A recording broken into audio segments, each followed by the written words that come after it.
नमस्कार साथियों, स्वागत है आपका जीएस बाई देवदुर्गा क्लास में। आज हम आपसे बात करेंगे भारत के सबसे टफेस्ट एग्जाम, सबसे बड़े एग्जाम के एज क्राइटेरिया के बारे में।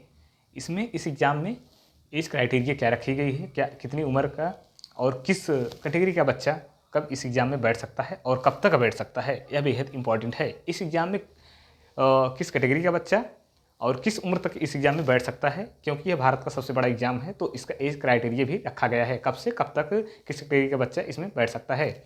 इसमें कैटेगरी वाले को वरीयता दी गई है, पर कैटेगरी वालों को कितनी देर तक, यूपीएससी सीएससी एज क्राइटेरिया, संघ लोक सेवा आयोग द्वारा एज क्राइटेरिया रखा गया है जो कैटेगरी वाइज डिवाइड है। Category minimum age for UPSC, minimum मतलब कम से कम, मिनिमम मतलब होता है कम से कम आपकी इतनी उम्र होनी ही चाहिए इस एग्ज़ाम में बैठने के लिए। आपका इस एग्ज़ाम में बैठने के लिए इतनी उम्र होनी चाहिए। उसके बाद आपका जो है आपके पास होनी चाहिए बैचलर की डिग्री, बैचलर की डिग्री आपके पास होनी चाहिए। आपका कम से कम इतनी उम्र होनी चाहिए। कितनी उम्र, इतना इसमें मेंशन किया गया है। आइए देखते हैं। जनरल वालों के लिए 21 साल दिया गया है मिनिमम, मतलब कम से कम जनरल का बच्चा अगर है तो है कम से कम 21 साल का होना चाहिए।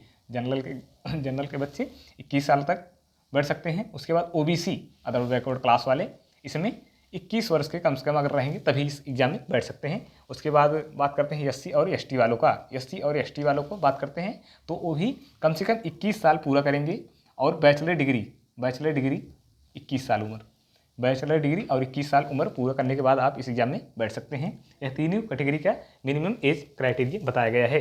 उसके बाद सेकेंड पे आते हैं, category minimum age for UPSC, category maximum age for UPSC, मतलब ज़्यादा से ज़्यादा उम्र। मतलब अब तक यहाँ पर बात बताई गई कि कम से कम उम्र कितनी रहेगी तब बैठ सकते हैं। अब यहाँ पर बात बताई जा रही है कितनी ज़्यादा तक उम्र रहेगी आप तब तक यहाँ पे बैठ सकते हैं, इस एग्ज़ाम में बैठ सकते हैं। तो देखिए इधर देखते हैं तो जनरल कैटेगरी, जनरल का 32 साल तक आप बैठ सकते हैं इस एग्ज़ाम में। 32 साल तक एग्ज़ाम बैठ सकते हैं, लेकिन आपको जो है चांस एक लिमिट मात्रा में दिया जाता है। और उसके बाद एससी एसटी वालों को 37 साल तक बैठ सकते हैं। एससी एसटी वाले भी 37 साल तक इस एग्ज़ाम दे सकते हैं। उसके बाद ओबीसी वाले 35 साल तक बैठ सकते हैं। एक लिमिट मात्रा में उनको अवसर दिया जाता है सभी को। डिफेंस वाले 35 वर्ष तक बैठ सकते हैं। एक्स सर्विसमैन जो होते हैं वो भी 37 साल तक बैठ सकते हैं। हियरिंग प्रॉब्लम और डीफ विजन, मतलब जिनको प्रॉब्लम होती है, प्रॉब्लम रहती है बॉडी में, मतलब कैसी, सुनने में और बहरे रहते हैं, फिर आई से प्रॉब्लम रहती है, बहरापन रहता है, तो उनको 42 तक मिलता है।